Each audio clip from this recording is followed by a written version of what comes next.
오늘 나눌 말씀 전도서 지난주에 7절까지 봤기 때문에 오늘 8절부터 20절 읽도록 하겠습니다. 제가 한 절, 여러분이 한 절 교독하십시다.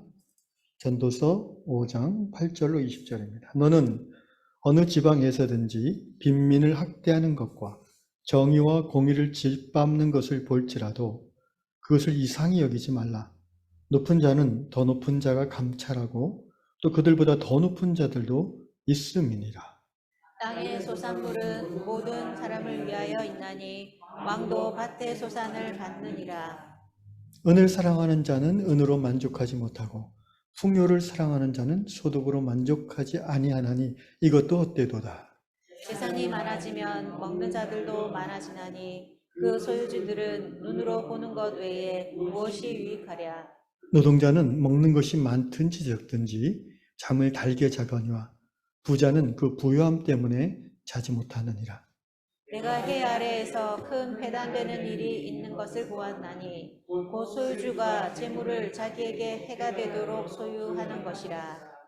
그 재물이 재난을 당할 때 없어지나니 비록 아들은 나왔으나 그 손에 아무것도 없느니라. 그가 모태에서 벌거벗고 나왔은즉 그가 나온 대로 돌아가고 수고하여 얻은 것을 아무것도 자기 손에 가지고 가지 못하리니 이것도 큰 불행이라. 어떻게 왔든지 그대로 가리니 바람을 잡는 수고가 그에게 무엇이 유익하랴. 일평생을 두고 어두운 데에서 먹으며 많은 근심과 질병과 분노가 그에게 있느니라. 사람이 하나님께서 그에게 주신 바 그 일평생에 먹고 마시며 해 아래에서 하는 모든 수고 중에서 낙을 보는 것이 선하고 아름다움을 내가 보았나니 그것이 그의 몫이로다.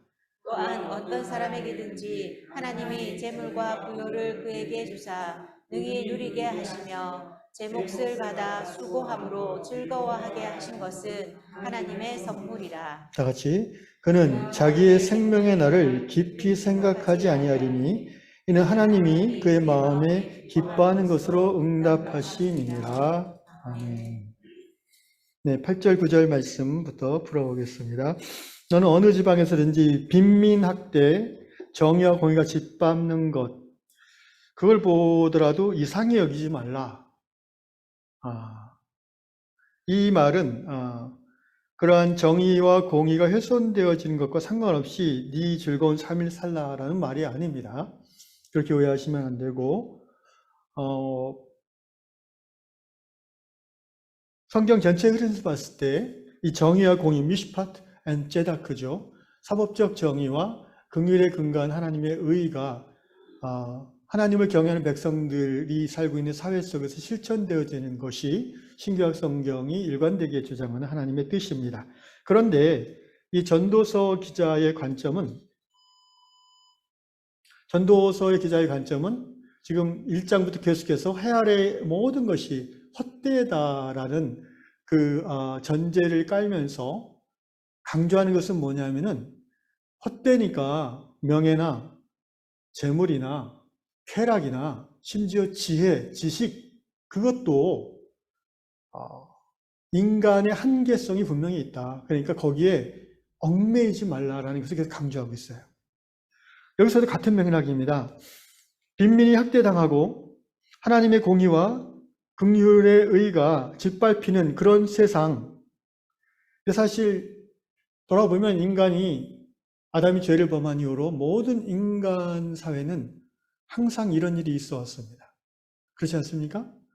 물론 역사 속에서 그것이 더 악화될 때도 있고 그다음에 좀 더 하나님 나라의 정의와 공의에 맞게 발전될 때도 있었으나 여전히 오늘 21세기 우리나라를 포함한 전 세계에 빈민에 대한 학대와 하나님의 정의와 공의가 짓밟히는 현실이 이제는 뭐 SNS나 뉴스, 인터넷을 통해서 바로 즉시간대로 알 수가 있고 지금도 그런 일이 일어나고 있어서 우리가 보고 있죠. 그것에 대해서 마음 아파하고 그것을 변화시키려는 노력 자체가 의미 없다는 것이 아닙니다. 중요한 것은 그것을 변화시키려는 그 노력에 그 열심에 마치 네가 그것을 할 수 있는 것처럼 모든 것을 네가 가능하다고 생각하는 것처럼 빠져들면 안 된다는 거예요. 그러면은 오히려 그 일을 하기 어려워진다는 겁니다.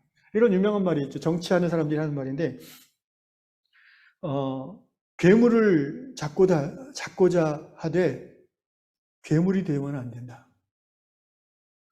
이 정치판이 워낙 지저분하니까, 누구든지 들어가면 이제 개같이 된대요.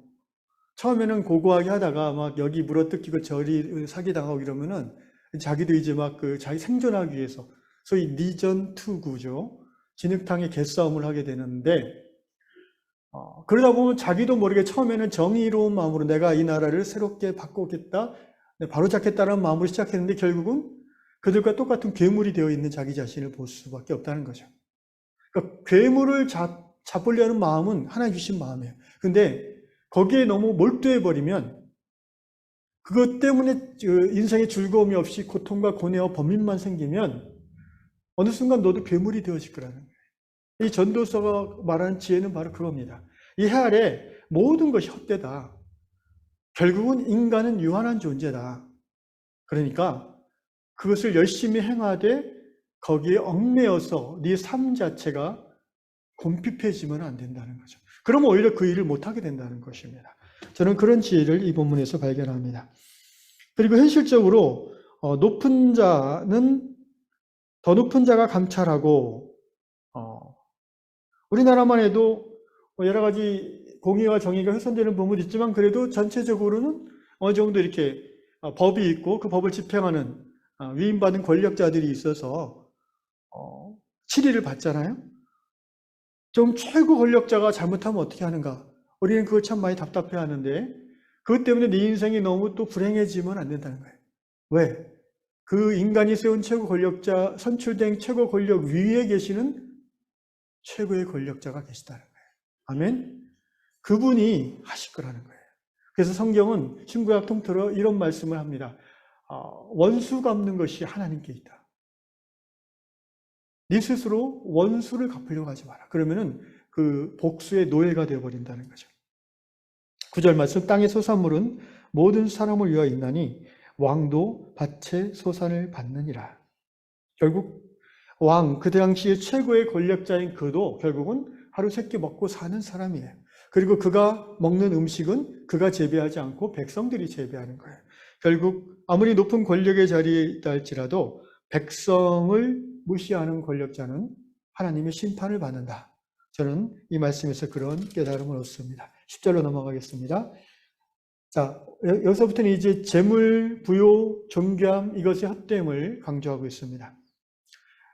10절 말씀, 은을 사랑하는 자 은으로 만족하면 좋겠지만 그렇지 못하고 풍부함을 사랑하는 자 연봉 1억, 2억으로 만족하면 좋겠지만 그렇지도 못하다는 거죠. 제가 아는 아주 친한 분 중에 연봉이 한 6, 7억 되는 분이 있는데 본인은 만족하는데 그 부인이 만족을 안 하더라고요. 어쨌든 이게 바로 욕망이 끝이 없다는 거예요.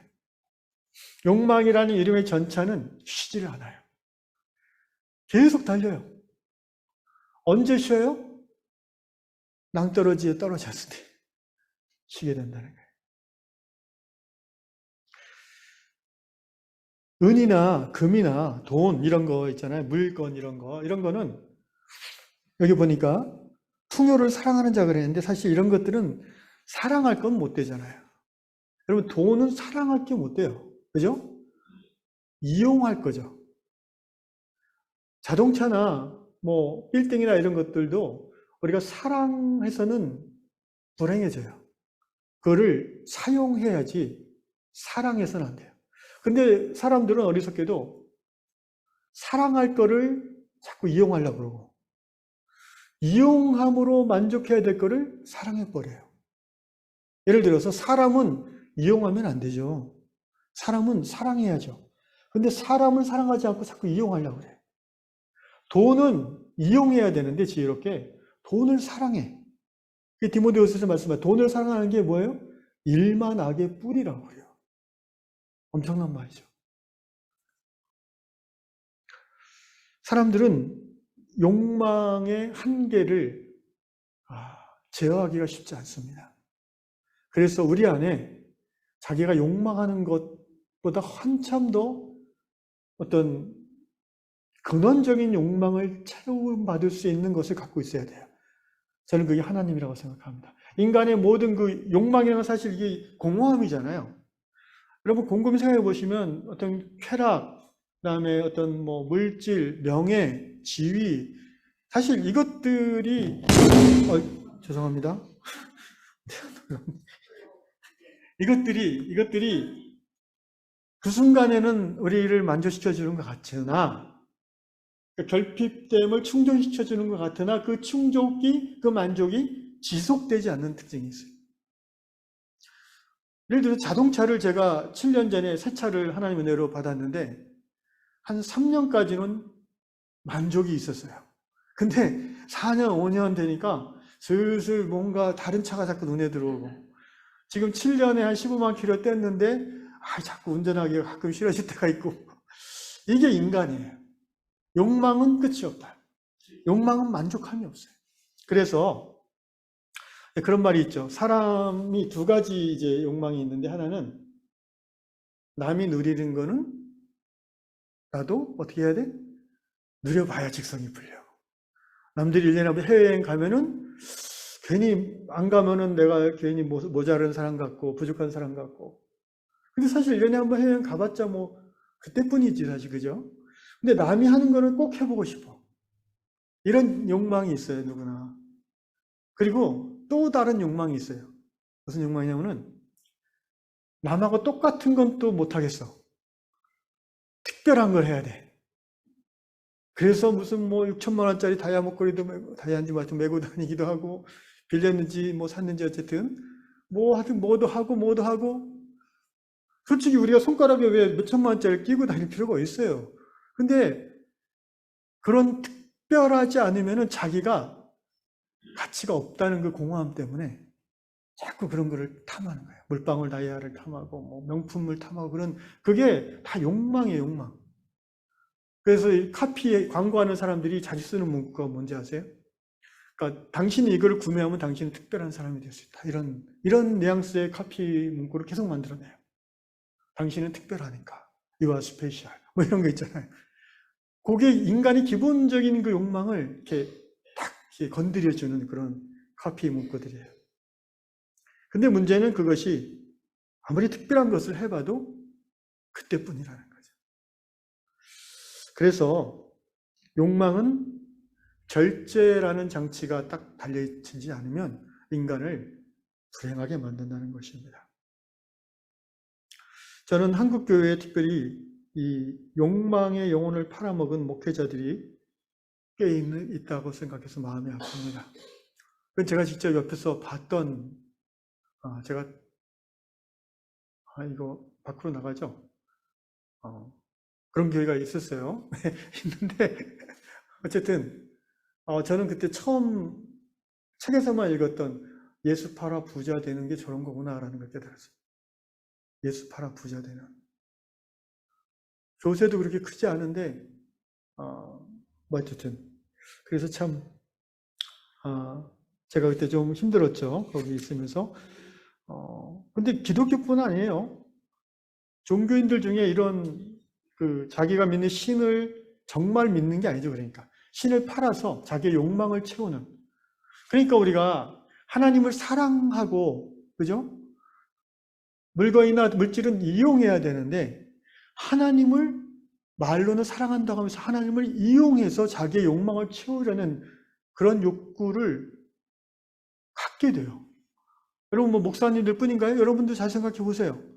여러분이 지금 하나님을 사랑하는 건지 아니면 하나님을 사랑함으로써 내 욕망을 채우는 건지, 이거 모든 그리스도인들이 돌아봐야 될 화두입니다.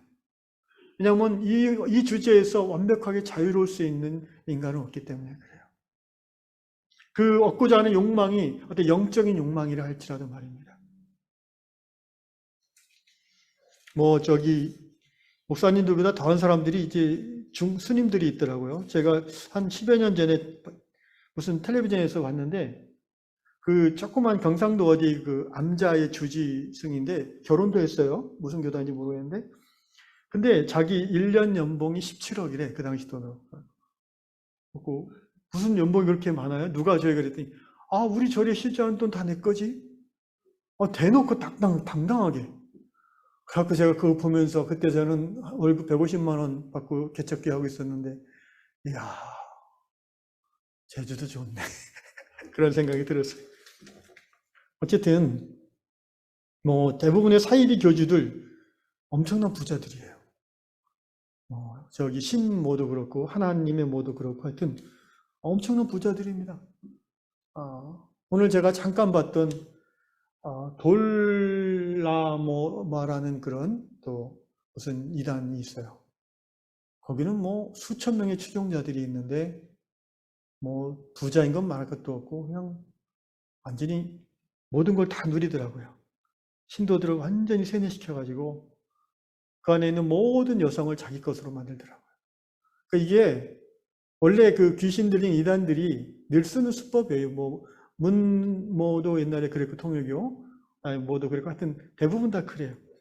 해 아래 새 것이 없어요. 마귀가 쓰는 방법은 예나 지금이나 똑같아요. 그런데 재밌는 거는 항상 거기에 인간이 넘어간다는 거죠.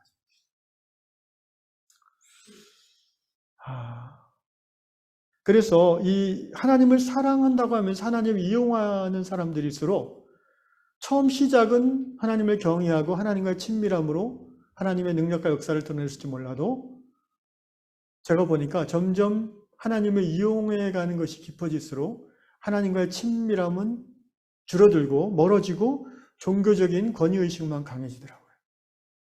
저는 그것을 여러 해 전에 옆에서 이렇게 지켜보면서 많이 힘들었던 적이 있습니다. 자, 인간의 욕망은 끝이 없다. 그것을 근원에서 해결하기 위해서는 그 욕망, 그 결핍을 온전히 채워줄 수 있는 하나님만이 우리의 욕망을 절제시킬 수 있다라는 것을 배웠고요. 11절 보십시다. 재산이 많아지면 먹는 자들도 많아지나니 그 소유주들은 눈으로 보는 것 위에 무엇이 유익하랴. 무슨 말이냐면 솔로몬의 그 궁전을 생각해 보면 돼요. 자, 솔로몬은 당대의 최고 부자라고 했죠. 솔로몬의 궁전에서 하루에 먹어 치우는 하루에 식사 음식 재료가 얼마나 되는지 아십니까, 여러분? 이게 열왕기 하에 나와요, 이게. 열왕기상 4장 22절, 23절에 이렇게 나와요. 솔로몬의 하루의 음식물이 얼마나 나오냐면 가는 밀가루가 30고루, 굵은 밀가루가 60고루요, 살찐 소가 10마리요, 초장의 소가 20마리요, 양이 100마리이며 그 외에 숫사슴과 노루와 암사슴과 살찐 새들이었더라. 이게 한 달이 아니라 하루. 그러니까 이거를 어떤 분이 계산해 봤어요. 그러니까 완고루는 220리터라고 그러는데 어쨌든 이걸 계산해 보니까 이 밀가루로 빵을 만들면 14,000명 정도가 하루를 먹을 수 있대요. 그리고 이 고기로 음식을 만들면 역시 14,000명 정도가 세끼 식사를 할 수 있대요. 그러니까 결국 뭐냐면 빵과 고기를 같이 먹으니까 최소한 솔로몬은 하루에 궁전에서 14,000명 정도가 식사를 했다는 거예요. 솔로몬의 처첩이 700이요, 귀빈까지 합하면 1000명이라고 하니까 그 처첩과 그 부인들도 수정도는 시녀들까지 해서 10,000명이 넘겠죠. 그런데 그렇게 많이 차려놓으면 뭐합니까? 솔로몬은 결국 자기 혼자 먹을 것밖에 못 먹어요. 하루에 소 1마리를 먹겠어요? 2마리를 먹겠어요? 결국은 3끼 먹고 마는 거예요. 무엇이 유익하랴? 별로 유익할 거 없다는 거예요. 비만해지기 쉽다는 거예요. 그리고 이 모든 풍성한 식재료들이 궁전에서 만들겠습니까, 이거를? 다 백성들이 땀 흘리고 고생해서 수확해내는 수확물을 세금으로 걷어들이는 거잖아요. 그죠?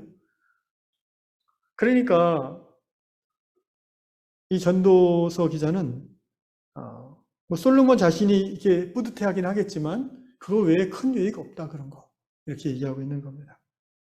12절 보십시다. 노동자는 하루 벌어 하루 먹고 사는 사람들 노동자라고 하죠. 오늘날 치면 월급쟁이들은 이런 말도 되겠습니다. 먹는 것이 많든지 적든지 잠을 달게 자거니와 부자는 그 부유함 때문에 자지 못하느니라. 월급 받는 사람들은 그냥 자기 할 일만 하면 돼요. 그런데 사장님은 잠을 못 자요. 왜? 월급을 줘야 되잖아요. 더 나아가서 부자는 주식에 넣은 돈 날라갈까, 뭐 투자한 돈 날라갈까, 여기저기 넣어놓은 돈, 뭐 아파트 사놓은 거 떨어질까, 밤새 잠을 못 잔다는 거예요. 이 전도서는 참, 특별히 오늘 이 부분은요, 오늘 21세기 대한민국의 현실에 정말 잘 맞는 것 같아요. 여러분, 다리 밑에 천막 치고 사는 거지는 도둑놈 들어올 걱정을 안 한다고 합니다. 훔쳐갈 게 없어요. 그런데 부자들은 온갖 보안 장치를 다 해대면서도 물방울 다이아가 없어질까 봐 걱정하죠. 그래서 돈을 사랑하고 풍요를 사랑하는 거 이거 다 헛된 거다. 거기 뭐라고요? 거기 묶여있지 말라 이 말이에요. 거기다 돈이나 물질이 쓸데없다는 게 아니라 거기에 얽매여 있지 말라 이 말이고요. 13절 같이 읽겠습니다. 시작. 내가 해 아래에서 큰 패단되는 일이 있는 것을 보았나니 곧 소유주가 재물을 자기에게 해가 되도록 소유하는 것이라. 역시 재물 얘기인데요. 소유주가 재물을 많이 가진 그 사람이 그 재물이 자기에게 이익이 돼야 되는데 해가 되도록 소유하는 것이다. 이게 무슨 말이냐면은 재물이 많은 집안이 대부분 보면 관계가 깨져요. 뭐 우리나라 삼성가도 그렇고 옛날에 현대가도 그렇고 서로 법정 싸움하고 자살하고 막 난리도 아니잖아요. 그렇게 큰 재벌들 말고도 뉴스에서도 가끔 듣잖아요. 형제들이 소송하고 심지어 자식이 부모에게 소송을 걸고 부모가 자식에게 소송을 거는 이게 다 뭐예요? 재물이 자기에게 해가 된다는 거예요. 그때까지 갖고 있다는 거예요. 그 전에 이것을 지혜롭게 어떻게 처분하라는 거예요. 그게 큰 폐단이라는 겁니다. 우리가 보통 물질은 많으면 많을수록 좋지라고 생각하는데 그 물질을 잘 사용할 수 있는 지혜와 능력이 없는 사람은 그 물질이 오히려 화가 될 때가 많이 있습니다. 여러분 그런 얘기 많이 들어보시죠. 미국의 통계인데 로또에 당첨된 사람의 90% 이상이 불행한 추후를 맞이한다는 걸 아십니까? 거의 100% 로또 당첨하자마자 가정은 깨지고요. 그 다음에 우리 돈으로 50억, 100억 되는 그 돈이 그를 행복하게 하지 않는다는 거예요. 5년, 10년, 20년 후에 통계를 조사해 보면 대부분이 불행한 추후를 갖는다. 자기에게 해가 되도록 소유하는 것이라. 전도자는 그것을 참 폐단으로 보았습니다. 14절 그 재물이 재난을 당할 때 없어지나니 이 재물이요 언제 없어질지 사실 몰라요. 이 복잡한 자본주의 사회 구조 속에서 열심히 모아서 빌딩도 갖고 땅도 갖고 하지만 어느 순간 IMF 터져가지고 다 날아갈 수도 있고 지금도 앞으로 2, 3년 세계 경제가 굉장히 어려워진다고 그러죠. 특히 우리나라는 걱정이 참 많습니다. 아들은 낳았으나 그 손에 아무것도 없느냐 이 말은 내가 이제 많이 모아놨으니까 우리 아들은 잘 살 거야. 근데 아들 낳는 순간 그 재물이 다 날아가 버릴 수 있다는 거예요. 그러니까 그거 의지하지 말라는 거예요. 헛되다 이거예요. 자, 15절 그가 모태에서 벌거벗고 나왔은즉 그가 나온 대로 돌아가고 수고하여 얻은 것을 아무것도 자기 손에 가지고 가지 못하리니 이것도 큰 불행이라. 어떻게 왔는지 그대로 가리니 바람을 잡는 수고가 그에게 무엇일까요? 바람을 잡는다. 계속 많이 나오는 표현. 해 아래라는 표현하고 바람을 잡는다. 다 헛되다는 표현이죠. 공술의 뭐죠? 공술의 공수거라고 그러죠. 한자말로. 이 땅에 빈손으로 와서 빈손으로 가는 게 인생이다. 이 전도자는 계속해서 재물 자체를 필요 없다고 얘기하는 게 아니에요. 그 재물의 노예가 되는 것은 불행하다. 그러니까 거기 묶여있지 말라. 계속 묶여있지 말 것을 얘기하고 있어요. 성경의 진리죠, 이게. 욥이 고백한 대로 내가 모태에서 적신이 나왔은즉 또한 적신으로 돌아갈 거라고 욥이 고백하지 않습니까? 또 디모데전서 6장 7절에도 같은 말이 있어요. 우리가 세상에 아무것도 가지고 온 것이 없음에 또한 아무것도 가지고 가지 못하리니 우리가 먹을 것과 입을 것이 있은즉 족한 줄 알 것이니라. 이게 지금 이제 디모데전서 이 말씀이 오늘 전도서의 주제하고 딱 연결되는 말씀입니다. 사람은 태어날 때부터 불공평하게 태어나게 돼 있어요. 그렇지 않아요? 누구는 부잣집에 태어나고, 누구는 지질이 가난한 집에 태어나고, 누구는 유능한 아빠 밑에 태어나고, 누구는 무능한 아빠 밑에 태어나요. 그런데 무능한 아빠라고 생각했는데 사랑이 많은 아빠 밑에 태어나고, 누구는 유능한 아빠인데 피도 눈물도 없는 아빠 밑에 태어나서 그 아들을 괴물로 만드는 사람도 있고, 그죠? 이게 뭐가 좋다 나쁘다가 아니라 똑같지 않다는 거예요. 똑같지 않다는 거예요. 그래서 예수 안에 들어온 사람은 하나님 왜 나를 이렇게 낳으셨나요? 뭐 이런 이 원망이 이제 의미가 없는 거예요. 태어날 때부터 금그릇도 있고 은그릇도 있고 흙그릇도 있는 거예요. 그건 세상의 기준으로 금은동인 거예요. 중요한 거는요, 그 그릇 안에 뭘 담고 사느냐죠. 금보다도 더 귀한 예수를 그 안에 품고 사는 사람은 행복합니다. 그러나 금껍데기를 둘러싸고 나갈때라도 그 속에 분노와 원망과 상처만 품고 사는 사람이라면 그는 불행할 수밖에 없는 거예요. 기본 진리는 동상을 막론하고 성경을 포함해서 이거예요. 인간은 죽을 때 땡전 한 푼 가지고 가지 못한다. 인간은 하나님 앞에 갈 때 이 땅에 뭐 대통령 nothing, 아무 쓸모 없다. 하나님이 이 세상에서 뭘 하고 왔냐 그 지위 보고 판단하시나요? 하나님이 얼마나 벌었나로 판단하시나요? 업적을 많이 쌓았나로 판단하시나요? 그렇지 않아요. 하나님과의 관계를 보시죠. 하나님의 말씀에 얼마나 순종했냐를 보시죠.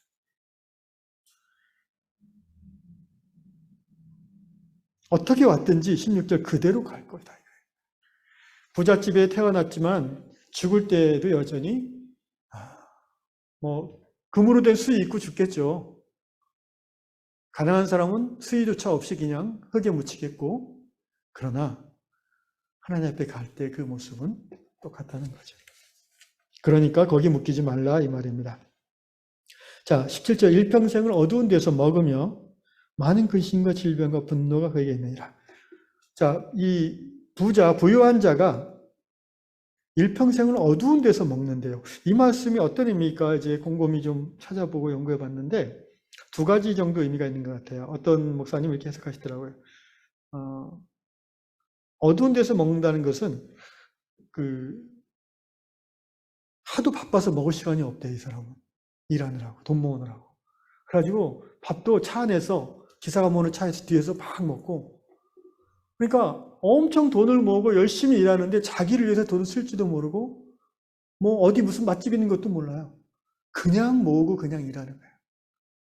그러니까 늘 새벽에 해 뜨기 전에 먹고 또 차에서 먹고 해지고 집에 와서 먹고 이런 식으로 별로 행복한 삶을 살 수 없다는 거죠. 근데 저는 또 이런 생각이 들더라고요. 어두운 데서 먹는다는 게 여러분 어두운 데서 먹을 만한 데가 어디예요? 주로 낮이에요, 밤이에요, 이때가 그럼? 밤이겠죠. 밤에 컴컴한 데서 이제 먹는 거는 주로 식사라기보다는 이건 술집 아니겠어요? 그래가지고 저는 그런 생각이 들더라고요. 이 어두운 데서 먹는다는 게 밤에 미주 가요, 비싼 음식과 술과 쾌락을 추구하면서 살아가는 이런 부자의 삶을 말하는 게 아닌가. 그런 생각을 해봤습니다. 그런데 그래서 행복하면 좋겠는데 그래서 정말 오늘 잘 놀았다, 내 원이 없다 그러면 좋겠는데 또 아침에 늦잠 자서 일어나면 또 마음에 막 근심이 일어나고 분노가 쌓이고 또 그러는 거예요. 이 쾌락과 먹고 마시는 것과 돈 모으는 것으로 해결되지 않는 인생의 고통과 고뇌가 여전히 있는 거예요. 그냥 그걸 잊으려고 술 취하는 거지. 잊으려고 열심히 일하는 것이 해결되지 않는 거예요. 아까 말씀드렸듯이 어떻게 해야 해결이 돼요? 우리의 결핍을 근원적으로 채워줄 수 있는 그분을 만나야 돼요. 예수를 만나야 행복해질 줄로 믿습니다. 18절 같이 읽겠습니다. 시작. 사람이 하나님께서 그에게 주신 바 그 일평생에 먹고 마시며 해 아래에서 하는 모든 수고 중에서 낙을 보는 것이 선하고 아름다움을 내가 보았나니 그것이 그의 몫이로다. 19절. 또한 어떤 사람에게든지 하나님이 재물과 부요를 그에게 주사 능히 누리게 하시며 제 몫을 받아 수고함으로 즐거게 하신 것은 하나님의 선물이라. 자, 오늘 전도서의 결론이 이겁니다. 한마디로 아까 그 디모데후서 6장 7절의 말씀대로요. 먹을 것과 입을 것이 있은즉 족한 줄로 여기라. 지금 이 말씀을 듣고 있는 저와 여러분에게 하나님께서 이 땅에 사는 동안에 재물과 부요함을 주셨어요. 똑같지는 않지만 말입니다. 그리고 그에게 주사 능히 누리게 하시다. 이 능히 누리게 한다는 말의 원어의 뜻은 그 재물과 부요를 만들어내고 누릴 수 있는 능력을 주셨다는 거예요. 능력의 ability를 주셨다는 거예요. 여러분, 재물이라고 해서 다 가지고 있다 해서 누린 게 아니잖아요. 그거 지키기가 쉽지 않습니다, 재물을. 그렇지 않아요? 제 아는 사람 중에 퇴직하고 그 20년, 30년 직장 생활에서 모은 그 매덕을 그대로 갖고 있는 사람은 하나도 없더라고요. 다 여기다 찔끔해갖고 날리고 저기다 찔끔해갖고 날리고. 그게 나는 그렇게 어리석게 안 살아 하지만 이제 퇴직할 때쯤 되면은 제주도에다 뭐 하나 사놔서 그런 거 있잖아요. 오피스텔 다 부도나고 이런 거 있잖아요. 지키는 게 능력이죠. 그 하나님이 주셨다고 해서 그것을 아무나 쓸 수 있는 게 아니에요. 그런데 이 자리에 있는 우리들만 하더라도 받은 게, 누리는 게 좀 다르잖아요. 저 사람 왜 나보다 휘둘러지도 않은 것 같은데 이렇게 많이 누리지? 그렇게 생각하지 말라는 거예요. 하나님이 각자에게 재물과 부요를 주셨어요. 하나님이 그 몫으로 주셨어요. 그것에 대해서 시기하고 질투할 필요 없다는 거예요. 다만 수고함으로 즐거워하게 하신 것이 하나님의 선물이야. 이것이 내게 허락하신 하나님의 선물이라고 받아들이고 열심히 수고해서 열심히 벌고 또 누리라는 거예요. 먹고 마시고 네 사랑하는 사람과 즐기라는 거예요. 네 자녀들과 함께 즐겁게 살라는 거예요. 이것이 하나님의 선물이라. 아멘? 하나님의 선물이에요. 물론 이 말이 현실의 어떤 사회 구조적 부조리함과 악을 방치하고 자기 소시민적 행복만 추구하라는 그런 내용은 아닙니다. 제가 누차 말씀드리지만 성경은 항상 성경 전체의 흐름과 같이 맞물려서 그 책을 봐야 돼요. 그런데 지금 여기 전도서 기자가 얘기하는 것은 사실은 행복의 비결을 전도서 기자는 꿰뚫고 있는 거예요. 자꾸 남이 또 크게 보인다고 해서 그거 부러워하고 있으면 네가 행복하겠냐 이거예요. 네 하나님이 너에게 허락하신 그 범주 안에서 열심히 수고하고 또 그 수고의 결과로서 누릴 수 있는 것들을 누리고 괜히 또 계속 쌓고 쌓느라고 거기에 묶여가지고 인생을 괴롭게 살지 말라는 거예요. 저는 여기서 참 눈에 들어온 말이 그의 몫이로다 하나님의 선물이라. 저는 이 말씀이 마음에 잘 들어왔습니다. 사랑하는 귀한 성도 여러분, 지금 우리에게 허락하신 그 부유함과 그 재물과 그 모든 여건과 환경을 하나님의 선물로 받아들이시고, 그럼 선물이라는 것은 뭐예요? 내가 열심히 해갖고 모았으니까 이 정도 됐지. 그게 선물일까요? 그러면 선물이라고 얘기 안 해요. 선물이란 거는 공짜라는 말이에요. 은혜라는 말의 헬라어로 카리스. 그러니까 네가 열심히 일한 건 맞는데 여러분 똑같이 열심히 일했다고 똑같이 그렇게 모을 수 있어요? 더 열심히 일해도 망하는 사람 많아요. 하나님이 지켜주시지 않으면 지금 재물도 유지할 수 없는 거예요. 믿으시면 아멘 합시다. 그러니까 그것을 선물로 여기고 하나님 주신 것으로 여기고 즐거워하며 살라는 거예요. 그는 자기의 생명의 20절 생명의 날을 깊이 생각하지 아니하리니 이는 하나님이 그의 마음에 기뻐하는 것을 응답하심이니라. 이게 무슨 말이냐면은 NIV 영어 성경에 보면은 그는 자기의 인생을 이렇게 탄식하면서 회고하는 그런 일이 별로 없다. 그런 사람은. 왜냐하면 하나님이 그의 마음의 소원을 기쁨으로 응답하시는 일이 많았기 때문이다.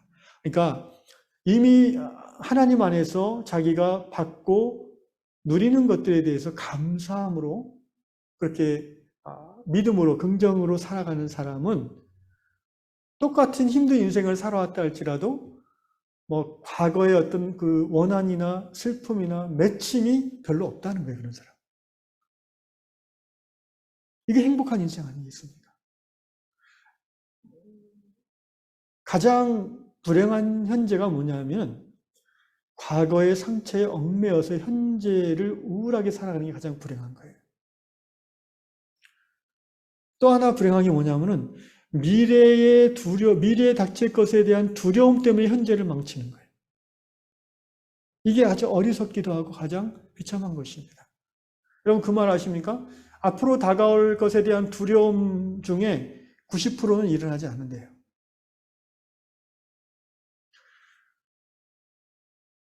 그래서 제가 전도서 초창 한 두 번째인가 말씀드린 것 같은데 까르페 디엠 기억나세요? 까르페 디엠? 네. 죽은 시인의 사회라는 영화에서 그 키팅 선생님이 그 고등학생들에게 했던 말이죠.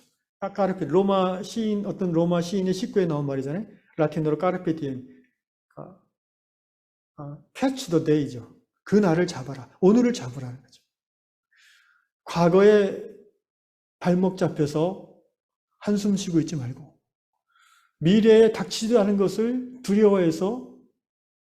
낙심하지 말고 지금 현재 하나님이 내게 선물로 주신 너의 몫을 누리는 것이 오늘 현재를 누리는 것이 행복의 지름길이라는 거예요.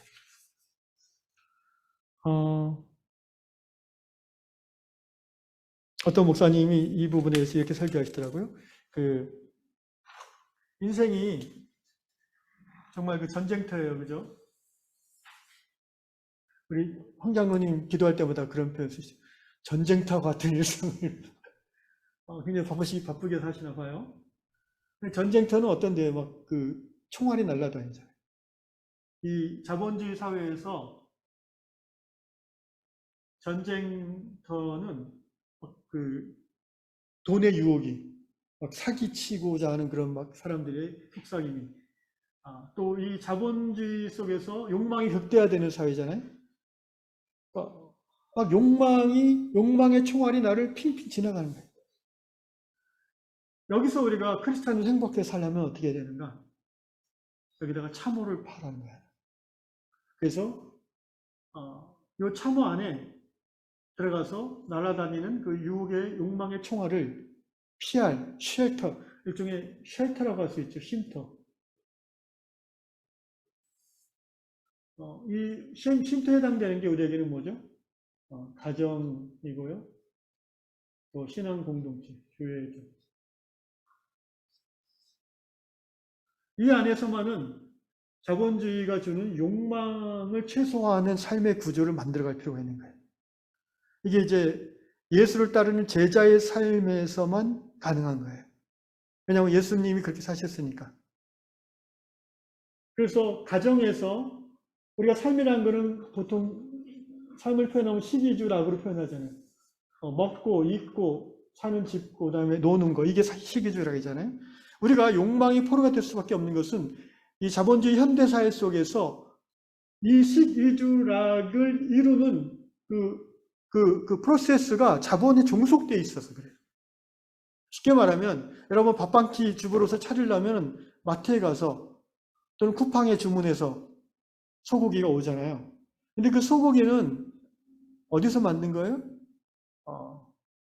이익을 최대화하는 그 공장식 도축을 통해서 이렇게 오고 또 뭐 야채도 그렇고 옥수수도 그렇고 이 식이주락의 대부분의 과정이 자본에 종속되어 있을 수밖에 없어요. 자본주의는. 우리가 이 삶의 현실을, 이 장을 떠나서 살 수는 없어요. 왜냐하면 하나님 우리를 이 시대에 여기에 보내셨기 때문에. 그런데 우리가 이 쉼터 없이 계속 여기 좌충우돌 하다 보면 먹히게 되는 거예요. 그래서 교회가 자본에 먹히게 되는 거예요. 거룩해야 될 하나님의 공동체가 돈에 종속돼 버리는 비참한 일들이 부지기수로 생겨나는 거예요. 여러분, 교회는 재물을 많이 갖고 있는 것은 좋은 게 아니에요. 재산이 많아지면요, 교회가 분열될 수밖에 없어요.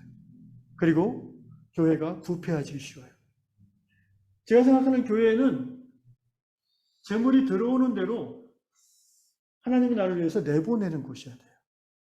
꼭 움켜쥐고 뭐 이자라도 더 불려봐야지. 여러분, 그거는 사실 교회가 행해야 될 정도는 아니라고 생각합니다. 이게 뭐 인간께 아니잖아요. 여러분, 한 분 한 분이 하나님 앞에 드린 거잖아요. 그럼 하나님의 것을 지금 교회가 꽉 붙잡고 있는 거잖아요. 적어도 이 부분에 대해서 우리가 진지하게 더 깊이 생각할 필요가 있어요.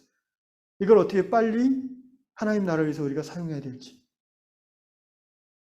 어쨌든 이 쉼터, 그 가정과 교회와 더 나아가서 이 12주락의 자본 종속도를 최소화하려면은 12주락을 자본의 종속을 최소화하는 그런 구조를 만들어 가야 되는데, 그것이 바로 저는 마을이라고 생각합니다. 마을. 그리스도인들이, 이런 하나님 나라의 삶의 원리를 공유한 그리스도인들이 이런 마을을 이루는 거예요. 그래서 먹는 거 쿠팡에 주문하지 않고 마을 식당에서 자연농 농사하는 사람과 직접 거래한 재료를 가지고 그 공동체의 멤버 중에 한두 분이 식당을 운영하면서 마을 사람들이, 그 멤버들이 점심 저녁 거기 와서 먹는 거예요. 물론 직장 생활하면서 밖에 사 먹을 수도 있죠. 그런데 주로 이제 먹거리를 그렇게 해결하는 거예요. 그리고 이 옷도, 요새같이 옷이 흔한 시대가 정말 없어요. 그죠? 우리 어렸을 때는 옷 몇 벌 가지고 한철 나고 그랬는데, 요새는 뭐 아파트 그 빈 옷 창고마다 멀쩡한 옷들 우리 집도 계속 버리고 있어요. 근데 그게 저는 일종의 그 필요해서 입는다기보다는 뭔가 유행에 뒤처지지 않고 사람들이 자기를 이렇게 봐주기를 원하는 그 욕망으로 그걸 사 입는 것 같은 생각이 들어요. 뭐 저를 포함해서 말입니다. 그래서 정말 우리가 이 문화에서 벗어나려면, 옷으로 사람을 판단하는 그 문화에서 벗어나서 자본 종속도를 최소화하는 의생활이 가능하려면은, 예를 들어서 그런 문화를 만들어 봐야 돼요. 마을 안에서 크리스찬들이 모여서. 그러면 개량 한복 철마다 한두 벌로 지낸다든지. 사실 개량 한복이 제가 보기에는 이렇게 건강에 굉장히 좋은 것 같아요. 하여튼 그런 문화를 만들어가는 게 중요해요. 어떤 옷이든지. 그 다음에 집도 마찬가지입니다. 여러분이 살고 있는 여러분이 가지고 있는 저를 포함해서 이 자산의 형태 중에 한 거의 대부분이 집 아니겠어요? 특별히 대도시의 집값은 상상을 불허하죠. 근데 이게 또 예를 들어 10억짜리 아파트 갖고 있다 해서 그것이 자기가 쓸 수 있는 것도 아니에요. 그건 그냥 5년 전에 5억이었다가 지금은 15억이었다가 또 3년에는 9억으로 떨어질 수도 있는 거예요. 그러니까 이게, 야, 너는 좋겠다, 그런 아파트에 살아서. 근데 그거 실감이 안 나는 거예요. 왜냐하면 그거 가지고 뭐 매번 팔았다 뺐다 그런 사람 별로 없잖아요. 일반 사람들. 그건 투기하는 사람들이라 그러지. 우리 같이 일반 사람들은 그냥 사는 장소예요, 집은. 그러니까 이 마을을 이루고 살면은 교회 지역에서 마을 공동체 안에 여러 가지 그런 뭐 카페도 있고 뭐도 있고 사람들이 만남을 할 수 있는 그런 장들이 있어요. 네? 누구 아세요? 예, 있죠. 그래가지고 넓은 집을 가질 필요가 없어요. 그냥 손님이 오면은 마을 게스트하우스에서 자고, 손님이 오면은 마을 식당에서 밥 먹고, 손님이 오면 마을 카페에서 차 마시고, 굳이 뭐 우리 집 와서 재우고 필요 없어요. 시부모님이 와도. 네. 그래서 주 해결되고, 락도 이제 마찬가지죠. 하여튼 뭐 시간이 없으니까 끝내야 되는데, 이 욕망이 지배하는 욕망을 자극하는 그 구조가 자본주의가 최고죠. 역대. 이 속에서 우리가 욕망의 노예가 아니라 욕망을 조절할 수 있는 삶을 살려면 개인으로서는 불가능하고 개 가정으로도 어렵고 개 교회 정도 되면은 한 7, 80명, 100명 정도 되면은 좀 트라이 해볼 만하고요. 그런 교회들이 한 두세 개 연합해서 동일한 하나님 나라 비전을 가지고 한 마을에서 같이 만들어가기 시작하면은 한 10년, 20년 걸리면은 만들 수 있다고 생각합니다. 저는 그런 실제 모델을 알고 있고 또 언제든지 여러분에게 소개해 줄 수도 있습니다. 네, 오늘 좀 길어졌습니다. 말씀을 마치고 정리하겠습니다. 오늘 전도서의 결론은 그것입니다. 오늘 너에게 주어진 모든 것을 네가 노력해서 네가 얻은 거니까 꽉 붙잡고서 하지 말고 하나님의 선물로 여기고 과거에 얽매이지 말고 미래를 두려워하지 말고 오늘 현재를 즐기라. 그것이 하나님의 선물이다. 이 얘기를 함으로써 오늘 마무리하고자 합니다.